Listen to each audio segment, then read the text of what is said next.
All right, it's 2:15. Good afternoon. Anything you'd like to ask me about yesterday? Best people today. All right, so let's have a quick review of what we did yesterday. Okay. We first recall We love our hair color. I love my brand. written in different forms, and they are not relativistic. They do not satisfy Lorentz transformations. So we need a relativistic law of gravitation. And the way Einstein went about it is by realizing that the acceleration of a body in a gravitational field is independent of its mass, which allows the interpretation that one cannot distinguish gravity from motion in an accelerated frame. And in an accelerating frame, the geometry of space-time is not flat. It is given by the metric tensor. So the metric tensor, which has 10 components in 4 dimensions, is identified with gravitational potentials of gravitation in general relativity. Then we said that by minimizing the path length between 2 points, the starting and end point of a path, you can find the equation of motion of a particle in a gravitational field. It is given by the geodesic equation of motion, where these gammas are defined like this, and they are called the Christoffel symbol. And we saw that in the Newtonian limit, this geodesic equation of motion reduces to F equals m. M has cancelled out, equivalence principle. This is the acceleration.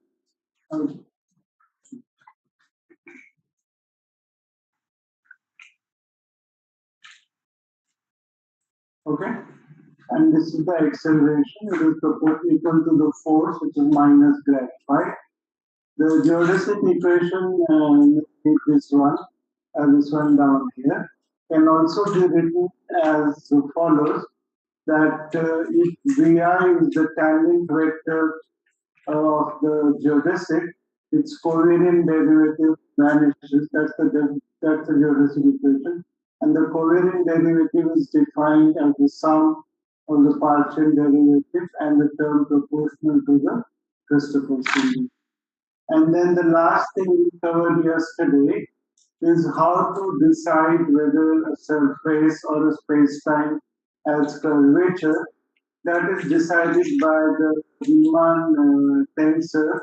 If the Riemann tensor is non-zero, then the curvature is non-zero, and the curvature of a circle and of a sphere are special cases of the more general description of curvature using the Riemann curvature tensor, which in 4 dimensions has 20 independent components. It is reduced from 256 because of these various conditions which the Riemann tensor satisfies just by virtue of its definition, the symmetry and antisymmetry properties. It obeys the Bianchi identity. You can make a second rank tensor from the Riemann tensor. Only one second rank tensor you can make, and that's called the Ricci tensor, defined like this by contracting the first and third index. The scalar curvature is defined by contracting the 2 indices of the Ricci tensor. And because it is a scalar, it will not change under coordinate also. The other components, of course, change because they have, it's a tensor, it has indices, so components will change under coordinate transformation. But the scalar curvature will not change. And of course, if a spacetime is flat, then all components of the Riemann tensor are zero. So spacetime is flat if and only if all components of the Riemann tensor are zero. And if they are all zero in one frame, then clearly be zero. All of them will be zero in all frames. That is obvious just from the law of coordinate transformation. Okay, so this exercise for you, and this is where we are today. So the second thing to ask, please tell me what your doubts or more general thoughts. Otherwise, we'll go ahead. The fine parameter thing, can you give a physical meaning or let us think out the case of light. Then let's work with just ds. ds is the proper distance between 2 points. They are separated by a coordinate difference dt, dx, dy, dz.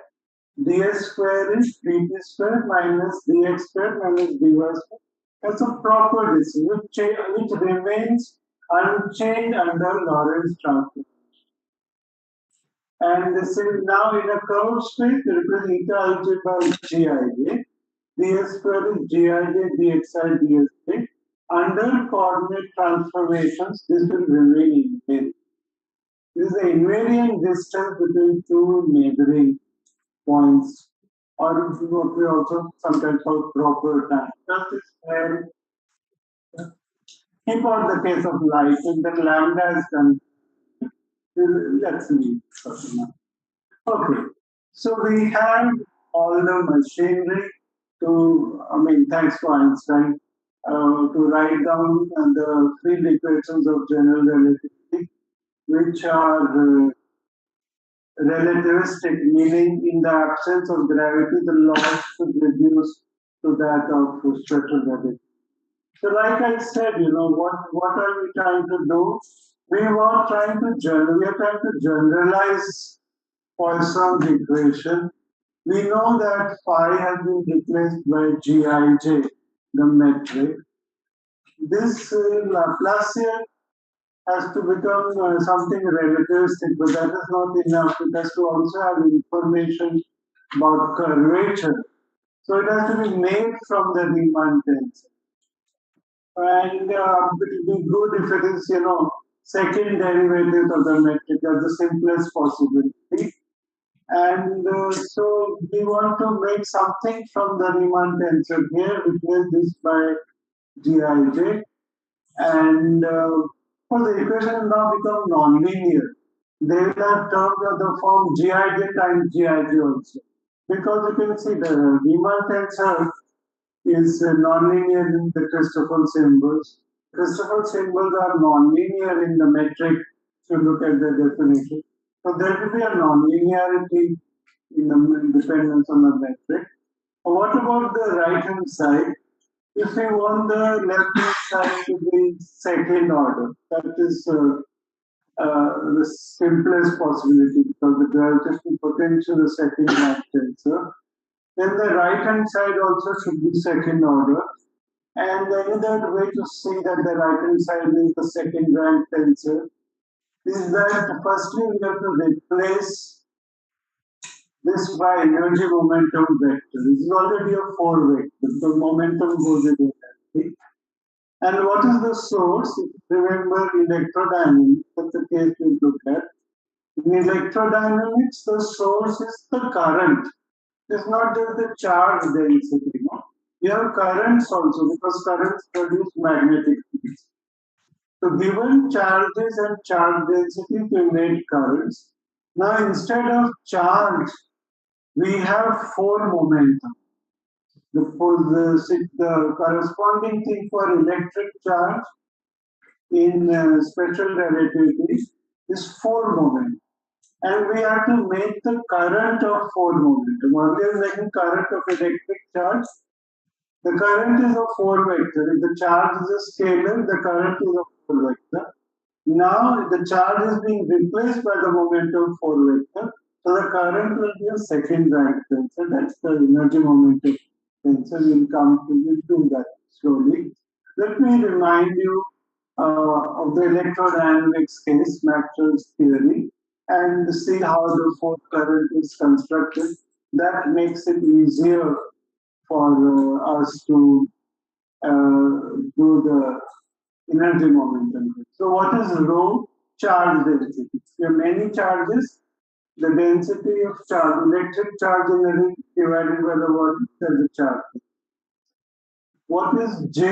It is the 3 current. So what we normally call current in electrodynamics, that will rho times V. Charge density times the velocity there, or you just multiply the charge by velocity, that's the current. This object is the 4 current. Current as a 4 vector. Charge density times dxi by dt, where xi is the position 4 vector. And if you, with the understanding that x0 is just t, because dx0 by dt is dt by dt, which is 1, and that gives you rho. The zeroth component of the 4 vector is the charge density. The other 3 components are this 3 current. Okay? So now let's write this in a what is called a covariant way, where you see the 4 vector structure. So suppose you have many charges. What is the charge density? The nth charge has a charge En, and it is at a position xn of t. It is moving along the trajectory xn of t.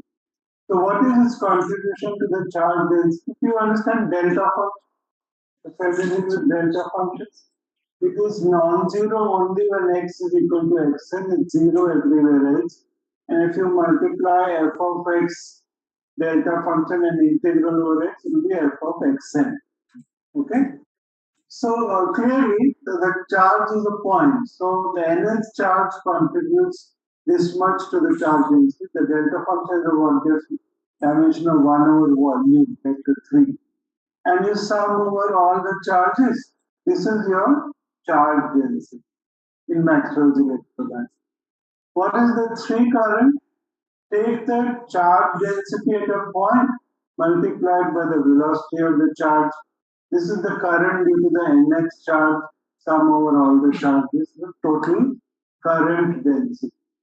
Now I want to combine these two and make a 4 vector out of it, just like here, but now I'm showing the explicit form of the charge density. So what do? I think of this 4 vector dxi and t, but with the definition that the zeroth component is just t. dx0 n of t just dt by dt is 1. So the zeroth component is just rho, and the other components are this. So this is my current 4 vector. I want to write it in a way that shows that it transforms as a 4 vector under coordinate transformation.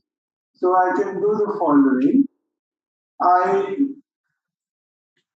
There should be a sigma n here. I don't know what I did with that. There should be a sigma.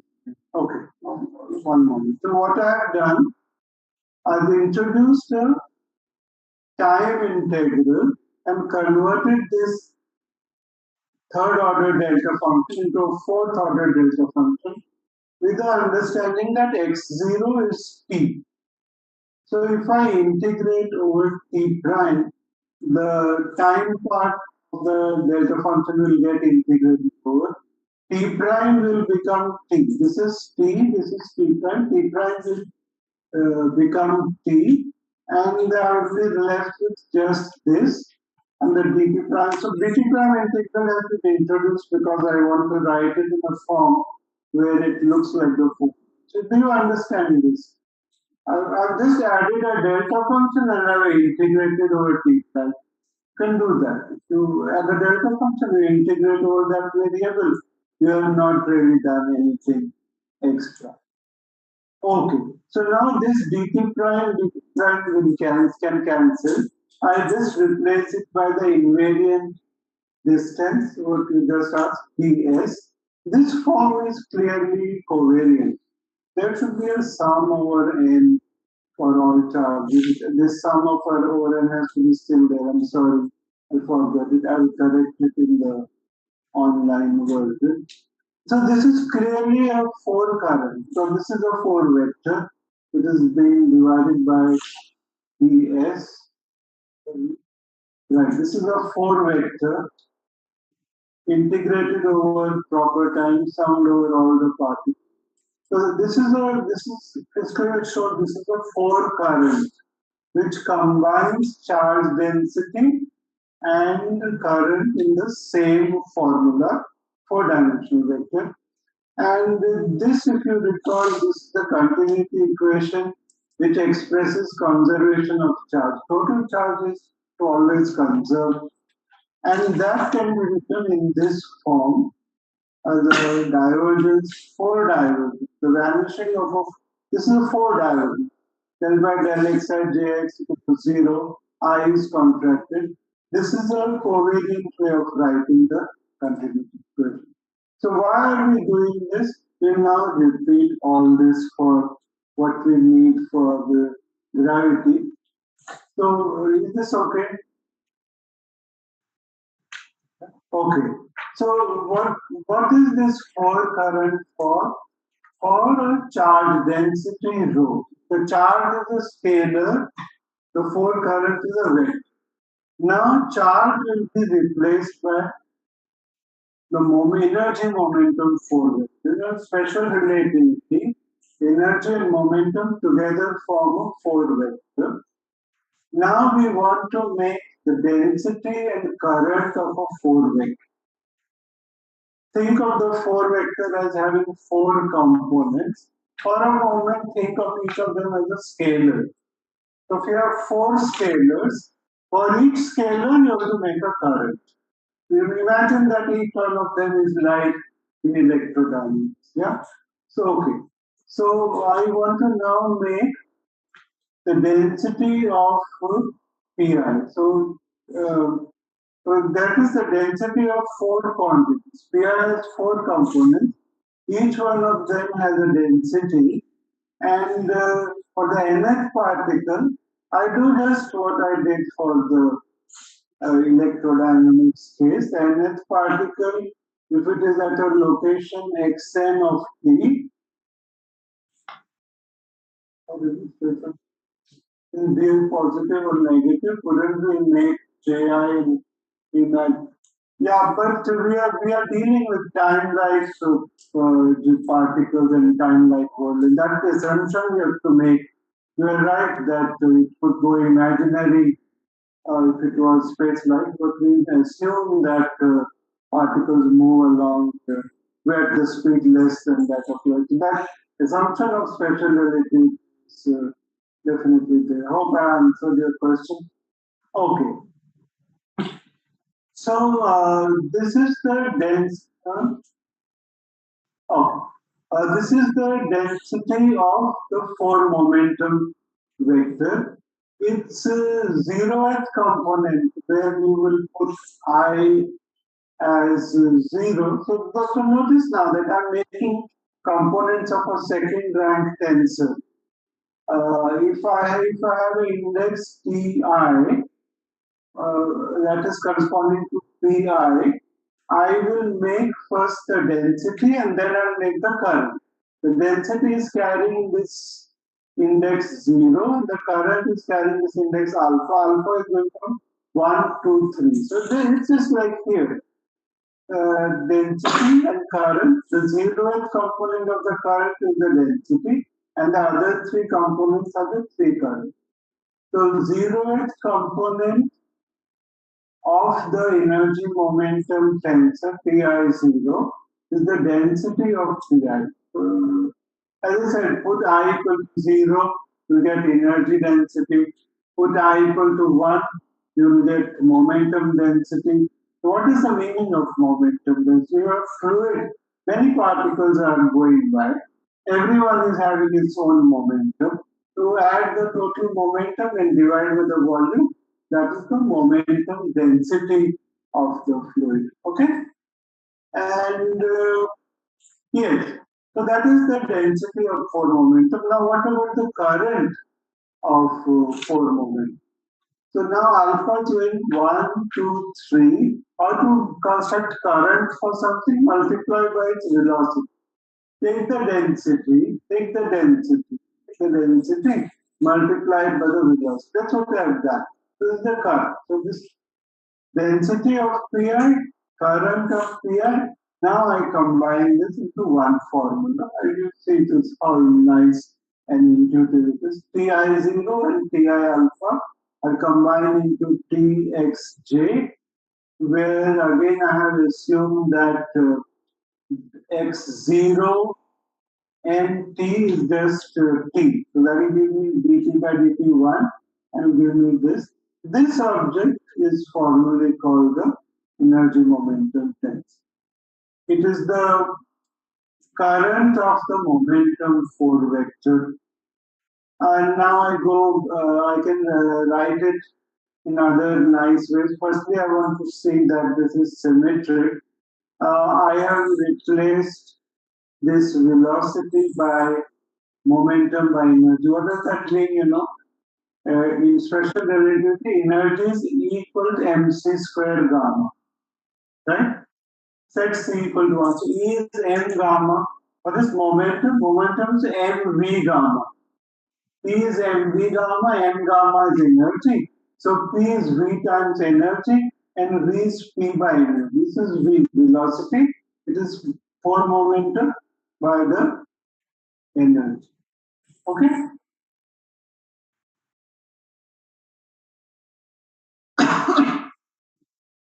So in this form, you can see that the energy momentum tensor is symmetric.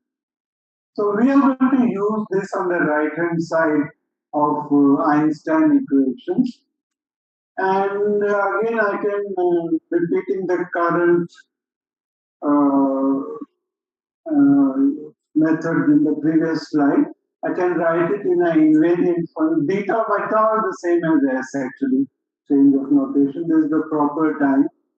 And d tau is the same as ds. This clearly shows it is a tensor, it's a second rank tensor. And this I am not proving. This is the conservation equation, analog of the continuity equation for a current. This divergence of the energy momentum J is contracted. For derivative is contracted, it is divergence. The divergence is zero. That's a conservation. It is conserved over the evolution. Now, what does this covariant derivative mean? The energy momentum tensor can be defined in special relativity. It doesn't need general relativity. But whenever you go to curved space, this is essentially the same thing as the principle of equivalence. Replace ordinary derivative by covariant derivative. That is, whatever three equations you have, if they are tensor equations, if they are tensor equations in ordinary flat space-time, you can convert them to tensor equations in curved space-time simply by replacing the ordinary derivative by the covariant. This part that above I described is true in special relativity also. Okay, so what is the energy momentum tensor doing physically? It has 16, and if you look at the symmetry, there is 10 4 by 4 symmetric matrix, 10 components. The diagonal components are energy density. T00 is energy density. That you can see here, right? The T11, T22, T33 here from here are momentum density. It's also known as pressure. Momentum density is the same as pressure. So please argue that when you do some homework, that momentum density is the same as pressure. If all the three pressures are equal, then it's called a perfect fluid. Otherwise, it's imperfect fluid. So the diagonals are taken care of. The off-diagonal components define, firstly, if there are some off-diagonal components here. This is a flow of the energy density. If you have some energy density here, it's flowing, it's moving from one place to another. That is measured by Ti0. And the other off-diagonal components measure what are called stresses. If you remember, what is the shear stress? The same thing as stress. Uh, um, it's like, if you have a fluid flowing, say like a river, and there's some amount of force acting on the surface, but a lesser force acting below the surface, that causes what is called a shear. Then the upper part of the fluid is not flowing, feeling the same force as the next layer. That will produce what is called a shear.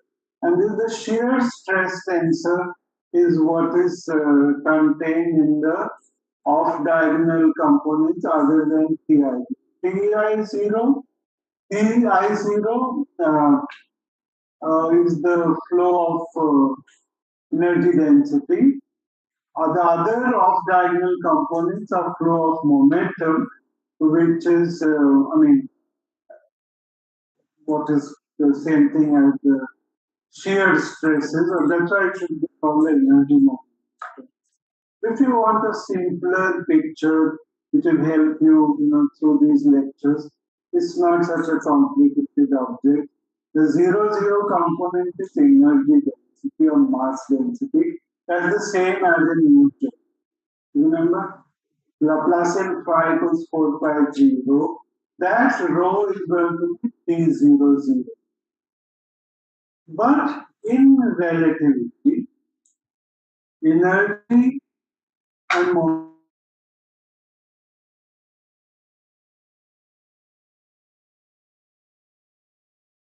when a particle moves, the mass goes to m gamma. Yeah. So what we call, relativistic mass changes with velocity. So the relativistic mass will contribute to gravity. Unlike in Newton, if whether the sun moves or not, its mass does not change. Mass is mass. But in relativity, mass changes because of motion. So the relativistic mass, the mass corrected because of motion, is what is going to contribute to gravity.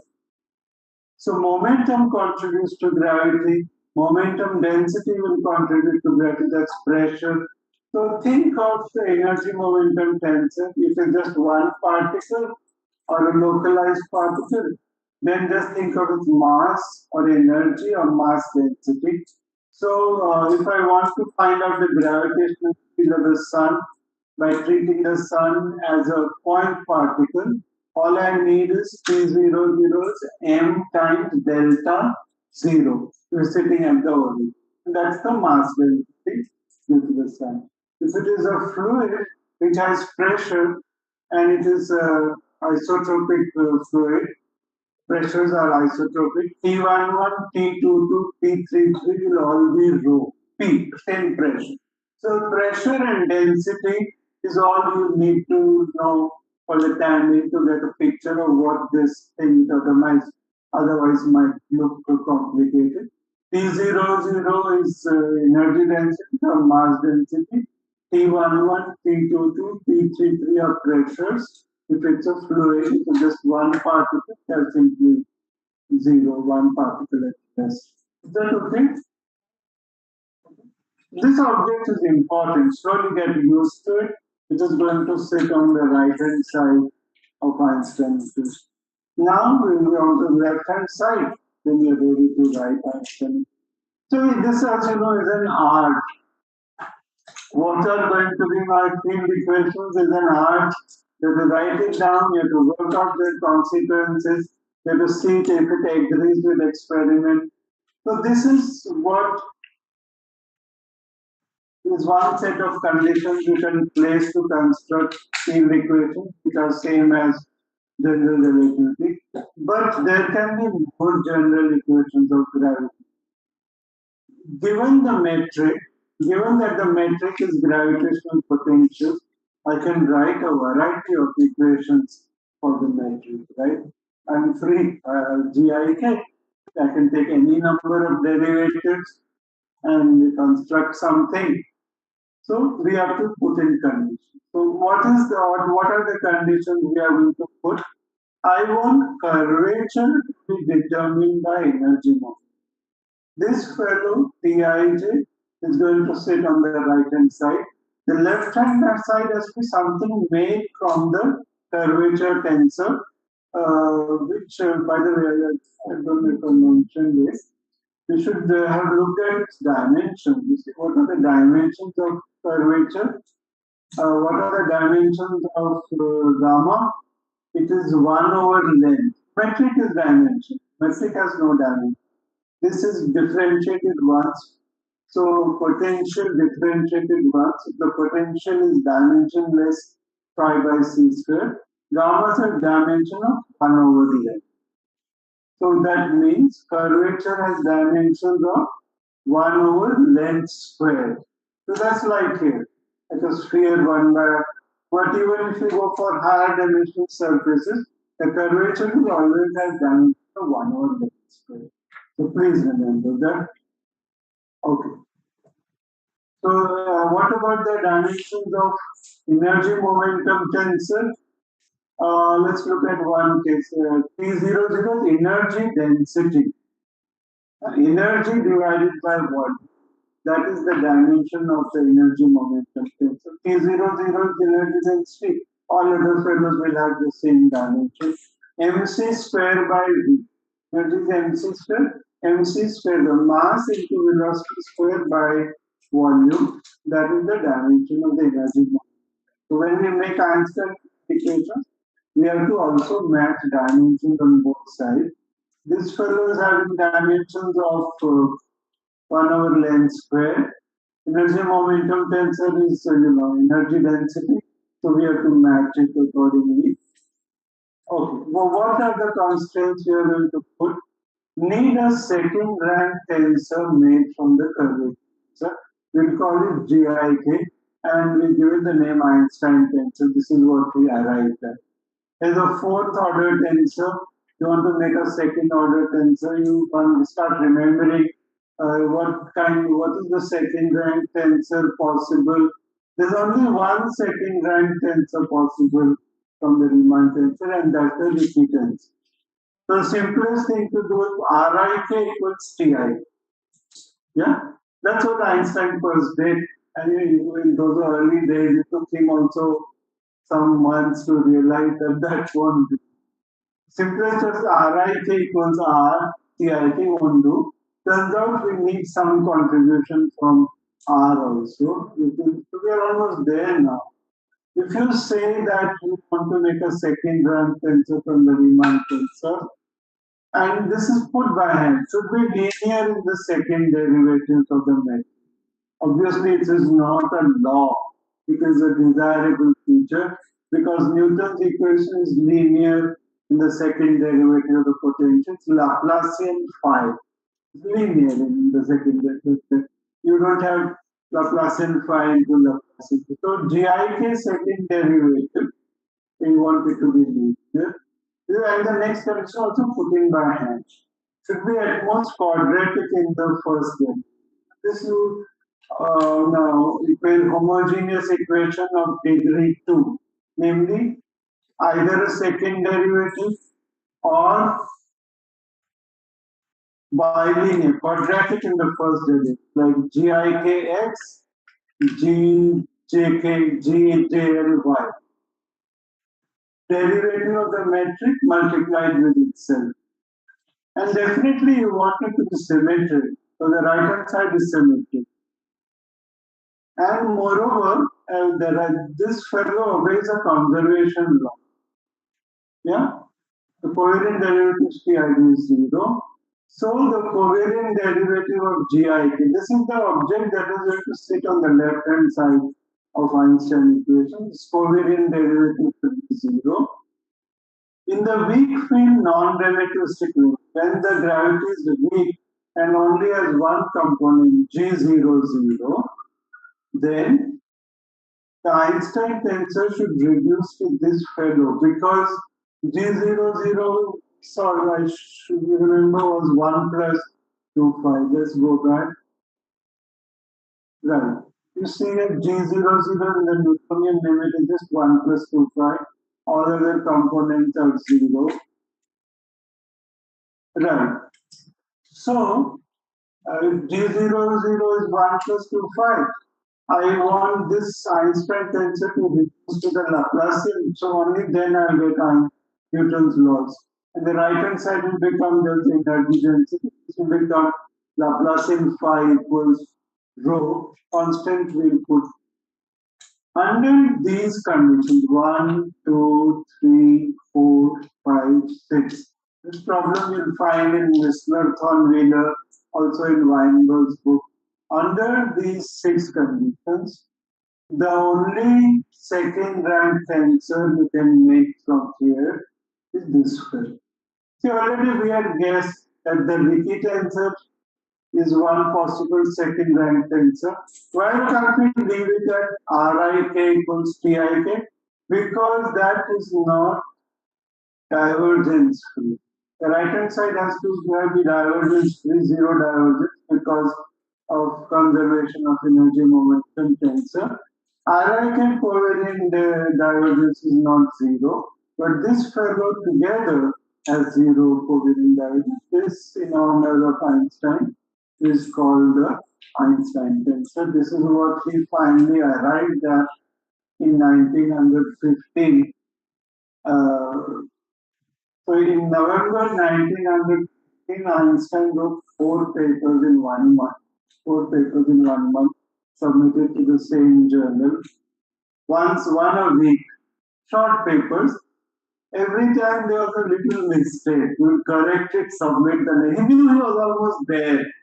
But the last paper of the history, November 2000, November 1950, Professor Einstein gave these equations, field equations of general relativity. Physicists regard it as the most beautiful field equation amongst Maxwell, electrodynamics, weak force, strong force, which is true. This is geometry, so I do pronounce every time I think this, so you should also. Of course, that doesn't mean it is exact, it's the final word. I think some people will say that all phenomena seen so far are described by all gravitational phenomena observed so far are described by Einstein equations. I have, to be honest, my doubts. I think the dark matter is a big problem. Dark matter was, as I said yesterday, proposed because stars in the. I'm tempted. I'll just show you something from the future. Right. Let's, since we are here, let's take 2 minutes to. We still have time. What this we'll see in the fourth lecture. Uh, this is what is called the rotation curve of a galaxy. What does it mean? Look at stars at different distances from the center of the galaxy.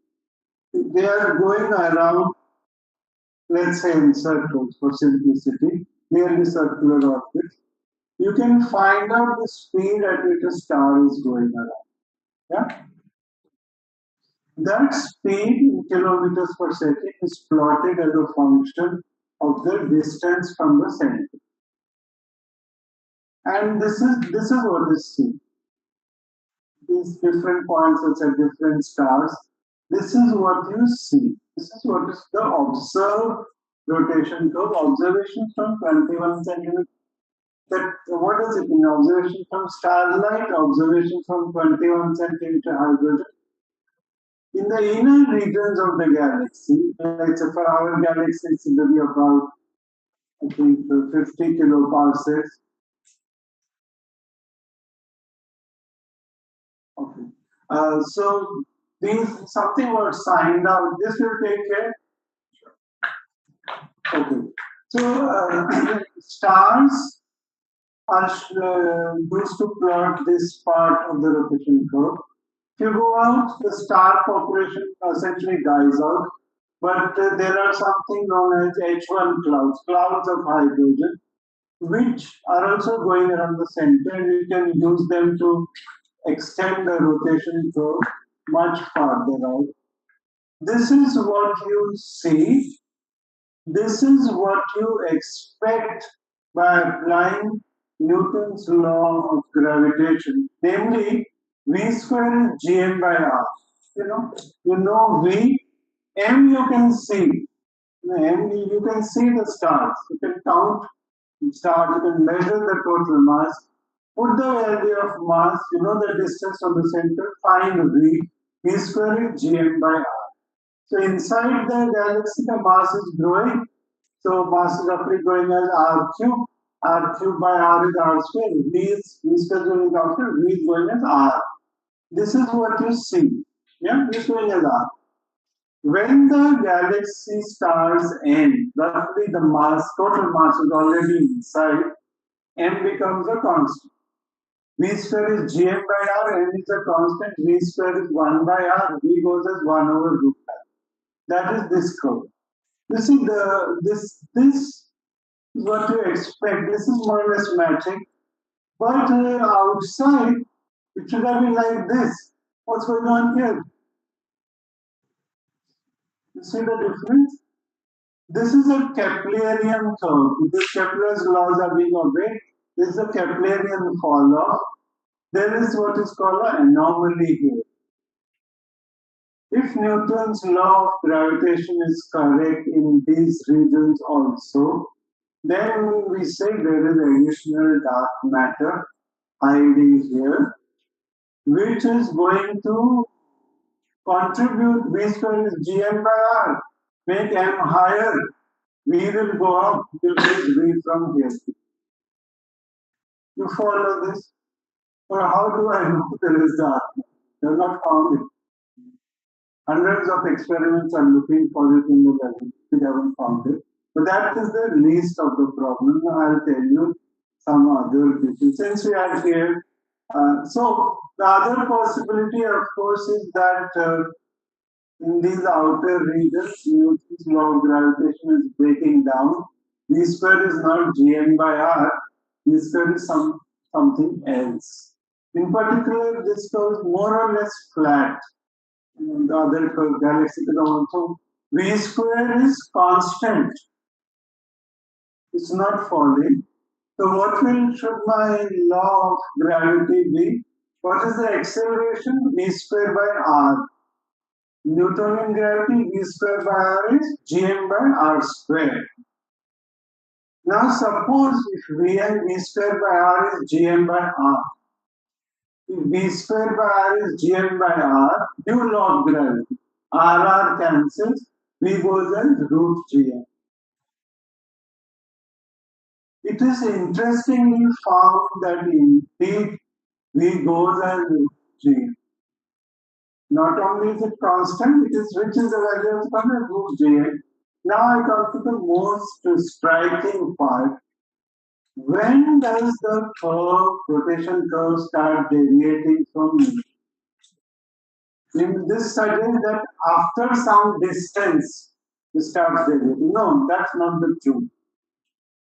Find out the acceleration of these stars. V square by r is the acceleration. For every galaxy, the following thing is observed. The acceleration is decreasing as you out. V square is gm by r until it becomes constant, acceleration starts falling.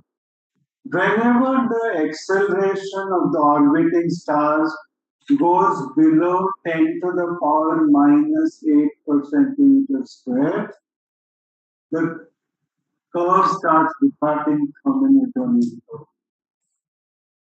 Take any galaxy, no matter, don't worry about the distance from the center. Measure the acceleration at which the star is going around. The moment the acceleration falls below 10 to the minus 8 centimeter per second square, these two curves start departing from each other. Now you can ask, what is so special about 10 to the minus 8? I don't know. I don't think I know. This is what nature is showing us, suggesting the possibility that at accelerations below 10 to the minus 8 centimeters per second square, Newton's law of gravitation being replaced by another law of gravitation. And the simplest possibility is suggested 1980s by Israeli astrophysicist Mordechai Milgrom. So he called it modified Newtonian dynamics. MOND. If you look up MOND, MOND, you find this. According to MOND, for accelerations below this R and R, I don't know what I did. These R and R should be the same actually. If you put both as capital, again I have to correct in the notes. If Newtonian gravity was holding for A much less than A naught also, V square by R would have been Gm by R square. You understand? Milgram says no. For A much greater than A naught, V square by R is Gm by R square. For A much less than A naught, V square by R is given by this formula. R cancels, V square becomes constant. A naught is now identified as a fundamental constant of nature. It's showing up in every galaxy. What is A naught? A naught is 10 to the minus 8 centimeter per second square, while this value will come to. Of course, this is ad hoc. Why is this ad hoc? Meaning just proposed to fit the observations. But this is a serious matter. If you are modifying Newtonian gravitation, you have to modify general relativity also. Why? Because as we just saw, Einstein equations are written so that the weak field limit is Newtonian gravity. Einstein did not know about it. You see what I'm saying? You get what I'm saying? So why emphasize on this? Because when people propose dark matter, there is no easy way to explain this scale A naught. I've just put a lot of matter, new dark matter here. Why does it care about this scale A naught? Why does the rotation curve begin to flatten when the acceleration falls below A? So that's very difficult for dark matter to explain. The other thing is predictability. Suppose you assume this law is true, then clearly if you just tell Milgrom the rotation curve of a galaxy, no sir, if you just tell him the distribution of stars, you just tell him the distribution of stars, he will work out for you the rotation curve and you can check his data. Because all he needs to know is the mass density. Once he knows the mass density, he can calculate the acceleration. And he says if acceleration is above A naught, it is Newtonian law. Acceleration below A naught is Mond law. So he knows how to plot the velocities. You give him the mass distribution, he'll give you the rotation curve, and you can check against the experimental rotation curve. And this has been verified for hundreds of galaxies. You cannot do this with the dark matter hypothesis. They say, please first give us the rotation curve, then we will distribute the dark matter in such a way that the rotation curve is reproduced. This is post-prediction. For every galaxy, they have to do it separately. Whereas for MOND, of course, I am a supporter of MOND. If there was a dark matter supporter sitting here, I know we'll have got into a fight. Because emotional gravity is very high. Is it dark matter or is it gravity? It's the same situation as Neptune, Vulcan, and this. It's a very serious. So my point of view, you find dark matter particle in the laboratory, I'll take this back. You win. But until you have found dark matter, we are both in the game. You see, they say no, you are not in the game. There are other reasons to do cosmology and microwave diagram.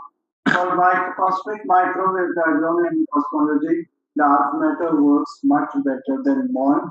Good, granted, but in galaxies, MON works much better than dark matter. Who's right? I don't know. It's a debate. Clusters. That's a very good point. See, clusters, one doesn't do too well. Dark matter, it does well. Lensing, dark matter does well. cosmology, structure formation, dark matter does well. But dark matter doesn't do well here. So I'm saying there is a debate. I'm not saying Mond is correct. I think there is a debate. I asked the same after the previous person. Would there be an observation balance here? Right? Observation balance is like this is the deviation of observed is from the observed balance. Mm-hmm. So would that be any deviation of our? No, any issue in the observation? No, hundreds of galaxies, including nebulae. The rotation curve does flatten out below critical acceleration. So for every galaxy, it's a distribution. Say When the acceleration v squared by r goes below a naught, the rotation curve flattens and doesn't fall as predicted by Kepler. so in that way, we can quantify the distance. No, but the point is, this happens at different distances from the center for different galaxies. Now you have to, in those galaxies where it happens at shorter distances, you have to put more dark matter, otherwise you have to put less dark matter. I'm not saying it's wrong. I'm saying there's a problem. Maybe somebody, if tomorrow a dark matter particle is found out, then they win. So criticism. So we see that the 25% of the universe is made of dark matter. I don't know. But they say it for this reason. They assume there is dark matter. I question that. How do you know it's not more? yeah, such something as accept, then how can we say that 25% is something? These people assume Newtonian gravitation works on galaxy scale, general relativity works on cosmic scales. If that is true, then 25% is dark matter. I'm saying, how do you know that general relativity is not breaking down? I'm asking, where did the number come from? 25%. Yeah, assume Newton's law of gravitation. Then this you can tell how much dark matter is. Rest is for the rest of the contribution coming from dark energy. The total is coming from where a variety of observations, including the rate of expansion of the universe is accelerating. How fast it is accelerating tells you how much dark energy. So dark energy is about 70%. Dark matter is about 20, 24 to 25, and the rest is ordinary stars. If you don't have this combination, you will not be able to explain the observed expansion rate and acceleration rate, provided you assume general relativity and Newtonian gravity. So if general relativity works on the galaxy scale, why should it take down? Cosmology. Yeah. No, I'm saying it's already maybe it's already breaking down on the galactic scale. This is within a galaxy. See, we are close to the center. Solar system is about 30 kiloparsecs from the center. GR works. This is happening probably more like around 50 kiloparsecs on the outer parts of the galaxy. On that kind of a scale, so essentially what happens as you go out farther and farther, accelerations become smaller. While v squared by r is gm by r squared, m starts to become constant, the acceleration starts falling as gm by r squared. Acceleration becomes smaller and smaller. So we have one possibility that accelerations below a naught, Newtonian gravitation is replaced by this new law. Instead of v square r, instead of being gm by r square, it is root gm a naught by r. This works very well with data. But of course, if you modify Newtonian gravity, if you modify GR, and one of the most serious criticisms of Mond is which is your relativistic theory, whose non-relativistic limit is 1. General relativity's non-relativistic limit is Newtonian gravity. You want to modify Newtonian gravitation? Go ahead. But tell me, what should I replace GR by? That is very hard. And so I'm happy part of my current work is seriously concerned with finding out the often stop. So we are finding for independent reasons from having anything to do with astrophysics that there is a correction to general relativity. It's beautiful. Nobody is denying the beauty of theory, but there can be corrections. Just as the electroweak theory is weak force plus electromagnetism, looks like the correspondence for the weak force is general relativity. And just as the electromagnetism goes with weak force, along with general relativity, there's one more force, which you can call it the fifth force or whatever, which becomes important precisely at acceleration rate. So at accelerations above A naught, GR is more important. Acceleration below A naught, fifth force is more important. And we can show why this A naught is 10 to the minus 8. I can argue for that number. So just because we have not found the relativistic correction to mod yet, doesn't mean that it does not exist. So for me, the debate is over. Dark matter versus mod, it's an open debate, and that is the message I would like to do. But of course, you can take your sides. 90% of people in the world will tell you it's dark matter, mod, this problem, mod, that problem. But it is not a fair, honest discussion that's going on. People take sides. People get emotional. There's sociology. There are careers in it. You spent your whole life looking for dark matter. It hurts if you have to give it up. You're looking for something to not there in the first place. So we are human beings. It's an evolving situation. I encourage you to investigate impartially what is the right situation. Okay, so this is a digression because I get excited about this topic, but we are a little bit now, so we are okay. So here we are. We still have time. We have almost through. Right. So these are those beautiful Einstein equations. There is a coupling constant 8 pi because of this 4 pi g rho. So there's 8 pi in here. G divided by fourth power of speed of light. Please check dimensions. Check that the right hand side has dimension of 1 over length square. The left hand side has dimension of 1 over length square. PIK is energy density multiplied by G by C4. So notice there is no H bar, no Planck's constant, the classical equation of motion. So it has the same, very distinguished status as Maxwell's electrodynamics. Both are relativistic theories. Maxwell's electrodynamics for the electromagnetic field and general relativity for the gravity. So how did Einstein know he's right? You can just depend on intuition or beauty.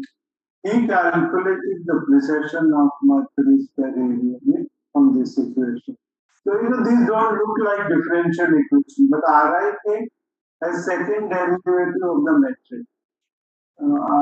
It's a derivative of gamma, is metric. This is a second order differential equation, which he simplified to the case of firstly, he showed that this reduces to Newton's law of gravitation. That is already sort of built in. It has been built in such a way that it will reduce to Newtonian law of gravitation. And then he applied corrections to it. In the non-relativistic limit, this becomes Newton's gravitation. Then he checked if there are small corrections, what will happen. He found out the formula for the precession of Mercury's orbit, and he derived so the things that go into that formula is the mass of the sun and the distance of Mercury from the sun, nearly circular orbit. Um, so, in terms of the mass of the sun and the radius of Mercury's orbit, we derived the amount by which the orbit will precess in 1 century. Can you believe it? We found 43 seconds. We found the observed number. We obviously jumping with delight. It didn't have to be that, you see. It could have been 20, it could have been anything. It's the exact how much more. No, can one man? Well, of course, he did so much. Just one thing. And then he also predicted bending of starlight by the sun and general relativistic values twice the Newtonian value. You know the famous 1919 Eddington expedition. He went to South America and during a solar eclipse you can see दिन में तारे दिखा दूंगा that kind of situation. Even so, in the solar eclipse, you can see starlight.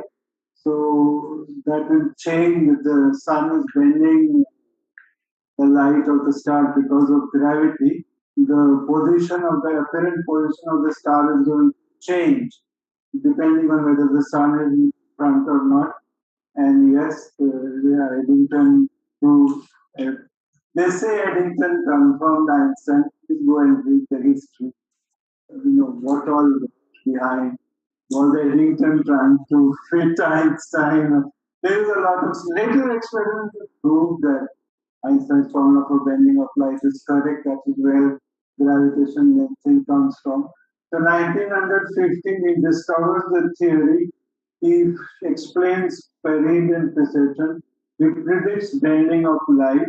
In 1919, it is confirmed, and suddenly Einstein is world famous. In the picture, he went to New York to give a lecture, and he's taken for a parade. It's like presidents stand in a motorcade, and wave at people by the side. There are pictures of Einstein. He became so famous, you see. Sir, please, we'll parade you in New York. So we agreed. But after that, it's interesting that in 1921, the Nobel Prize is for the photoelectricity.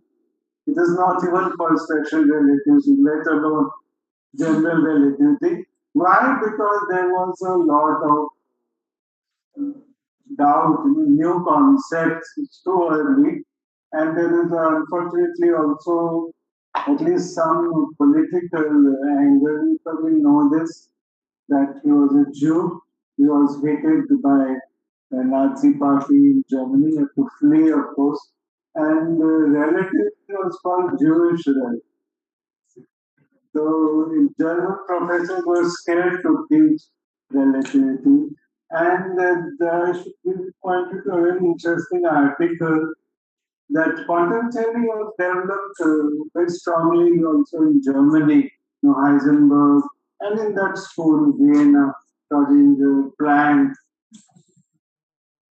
They said quantum mechanics has nothing to do with relativity. Relativity is Jewish. Quantum theory is German. So they were kept quantum mechanics away from relativity, even though Dirac found the relativistic equation. And some people argue that that has affected post World War II how we are trying to unify quantum theory with relativity. It's a very interesting take that how Nazis and the World War influenced unification. Maybe there's some to that. Anyway, so he also found that you can add one more term to Einstein equation, the so-called cosmological constant term, which is proportional to the method. This is the only other term you can add given these conditions, except that you will violate this. If you add a cosmological constant term, you won't get this Newtonian limit. So this lambda, the so-called cosmological constant, has to be very, very tiny. Tiny meaning compared to it should not have a Newtonian limit. It should be less than the density of matter, much less. Otherwise, it will give you a correction in this equation.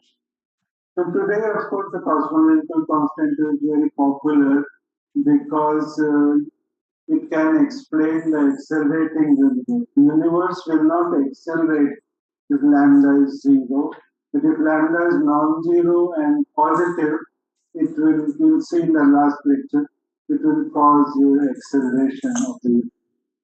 So these are the two. This Einstein explained. This he predicted. These two solutions. So now, if we have equations, what do physicists do? Give them differential equations. They keep solving them under different physical conditions. So black hole is one solution. Cosmology is one solution. Gravitational waves. These are the important solutions. And this is the last slide for today. I think we still have some time. 3:20. So we have 10 more minutes. The simplest approximation that you can make to general relativity, apart from the Newtonian limit that you already seen, is what is called linearized general relativity. Namely, the metric only departs slightly from the flat metric. Space-time is nearly flat, so this perturbation h mu is much less than. Of course, we did that in Newtonian gravity also. The metric was 1 plus 2, 5, and 5 was much less than 1. But here we allow this perturbation to be either relativistic or non-relativistic. So right now we don't make it non-relativistic. If you just keep G linear beta mu plus h mu, define this quantity h bar like this, where h is obtained by contracting this h mu. Take one index of h mu mu, that is this object h. You can show that if you start from these equations, put in all the derivatives, under this approximation, you are going to get the following equation, which is very much like the wave equation coupled to a source in electrodynamics. Electrodynamics box, the D'Alembert box AI to GI. The GI is the fourth current, right? So now here you have, so this 2I, this is a flat space time. This is a box. Box h bar mu, D'Alembert h bar mu is equal to this source. So this is the second rank tensor analog of Maxwell's electrodynamics. So, but for this only the linear theory. Einstein equations are highly non-linear. What does that mean? You will have products of GIK on the left hand side. Maxwell's equations are linear in the vector potential, right? But Einstein equations are non-linear. That's the one major difference from electrodynamics. Then there are second rank tensor equations. And right, so there are things for you to ponder over that in the Newtonian limit, gravitation is 1 by r square law. Coulomb's law is also 1 by r square electrodynamics. But otherwise, in the relativistic case, they are different. Why does that happen? Maxwell's electrodynamics is a vector theory. This is a tensor theory.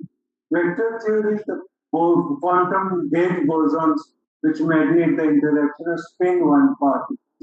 This is a spin two interaction at the quantum theory level. But of course, there is no quantum theory of gravity. If you quantize electrodynamics, you get a theory that agrees with experiment. If you quantize general relativity, you get a theory which has infinite probabilities. Such theories are called non-renormable. That is another reason to worry. You see, this is the last word on classical gravitation. Is it that general relativity is not cannot quantize it because it is an approximate theory of gravity? If I added Mond relativistic version to GR, will I get a renormalized theory? It's a question word. asking, just in the same, weak interactions, the weak force is not a renormalization of the theory. But electroweak is. When you combine weak with electromagnetism, the so-called SU2 plus U1 electroweak theory, that's a good renormalization theory. It seems that's what we are working on. The weak force is a lot like general relativity. Someday I can tell you about it. So GR, general relativity, is not a renormalization theory for the same reasons for which the weak force is not renormalizable. But the electroweak theory, which includes weak and electromagnetic, is renormalizable.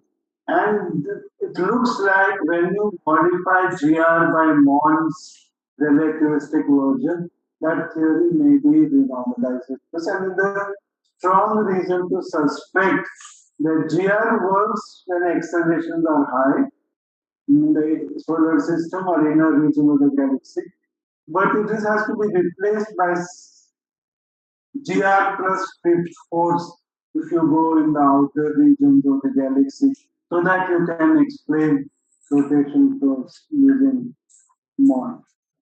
Okay, if the source term is zero, if the source term is zero, you get a wave equation. And clearly, if you have a wave equation box pi to zero, it will admit wave solutions, and that's precisely what gravitational waves are. Gravitational waves are solutions of linearized general relativity without sources. The difference from electromagnetic waves is because this is a second rank tensor, there are two polarizations. Electromagnetic wave only one polarization, measured by the directions of the electric field. But here there are two polarizations that can be shown, and that is also why this is the spin 2 field is quantized. The graviton, the boson, the gate boson which mediates quantum gravity. If we want to quantize GR, those will have spin. If the graviton has spin 2, photon is spin 1, the weak bosons, the Z0 and the W boson also spin 1, and gluons, which mediate the strong core, also spin 1. So this is a very important question to ask. Why are all the other three forces spin 1? What is so special about gravity? Why is it spin 2? So I have my answers, but I will not say it now because it's not a very popular answer. Okay, so lastly, uh, you can, as I said, in the big field limit, this will give you Newton's law. Laplacian phi equals 4 pi g rho. But if you look at the next order correction, so this is G00. G00 is 1 minus 2m by r. 2m is coming from 2 phi. G00 is 1 plus 2 phi. Phi is minus m by r, that's where it comes from. But G11 is also getting modified. G11 is 2m, 1 plus 2m by r. This form of the metric, merely Newtonian gravity, can be used to show that light is bent by an angle for gm by b, where b is the impact parameter, distance of closest approach, m is the mass of the bending body, like the sun. There's also factor for gm by c square. G by c square I have not put. So whenever you see m, you always end gm by c. So 4 gm by dc square is dimensionless. That is the angle by which a light ray bends if the star has mass, if the bending star has mass m and the impact parameter is b. Similarly, there is gravitational redshift. If a star has a radius r and a mass m, a light leaves from it with a certain wavelength. It will arrive to us with a different wavelength, and the difference, the fractional difference, is given by m by r. Again, please put a gm by rc squared. These results can be shown just from this formula, and they are being confirmed experimentally. So there are any number of tests which prove that GR is the correct theory of gravity, undoubtedly. Black holes, bending of light, gravitational lensing, gravitational redshift. It is the correct theory of gravity in the solar system. What I said was in the outer region of the solar system, where the rotation curve is flat. This I am not so sure, and many people who believe in quantum are also not sure that GR is the last word on the law of gravity. So stop here. Next, tomorrow I show you the black hole solution, and then on Thursday the cosmological solution. Very good. Anything you want to say, sir?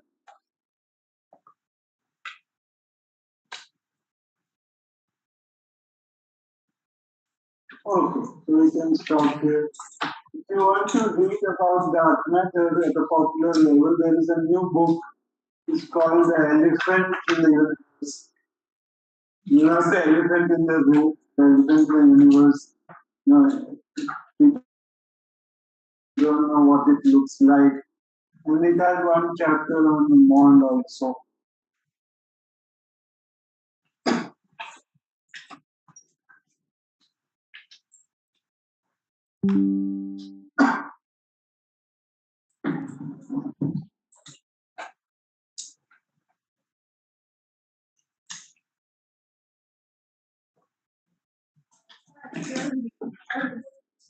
Yes, yes.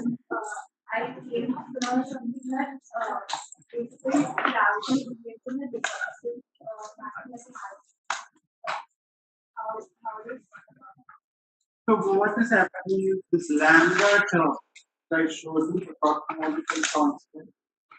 It has the energy, can be written as the energy density and the pressure. The pressure is negative. Normal matter is positive pressure, and it would have a relation like P equals K rho, where K is a positive term. Pressure and density are related. For the cosmological constant, pressure is negative. P is equal to minus rho. This gives rise to pulsar. The inflationary universe is like having a cosmological constant, and the acceleration of today's universe is also being caused perhaps by a cosmological constant. It is repulsive. The normal gravity is attractive, right? Drop something to fall.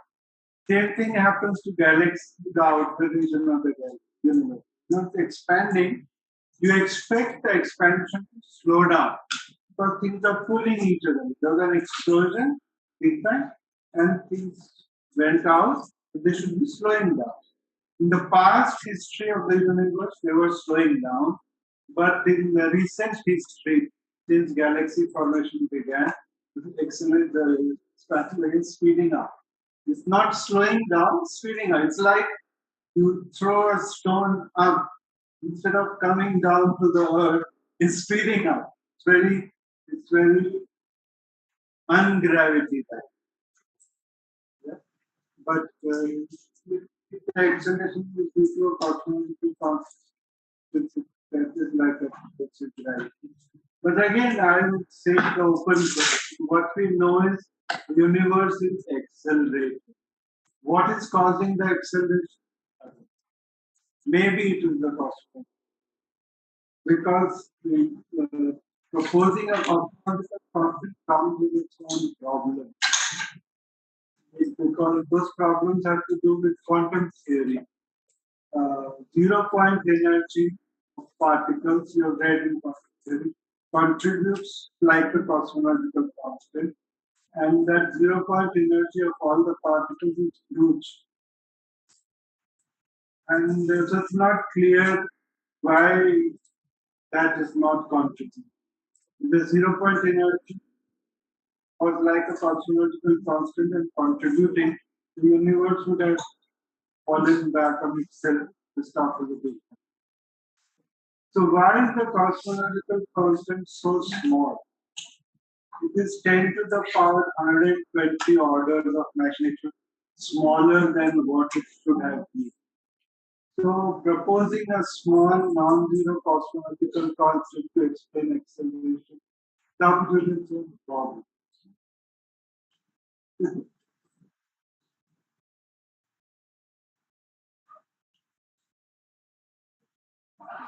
So it's a rotation curves of galaxies are flat, they are not Keplerian, and the universe is excellent. This is correct observational state. Is this explained by dark matter and dark energy? Or that in dark matter and cosmology become? Maybe, maybe not. That's my understanding. Apart from one, what are the other For so it's in general modified gravity. It's always modified gravity versus dark matter. The same story as in science.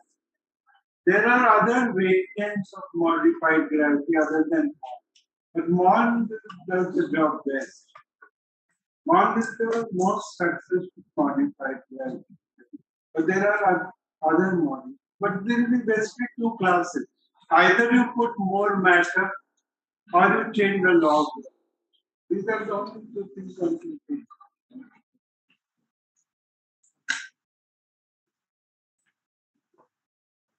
Anything more? Okay, please go ahead. I'll pack my bag.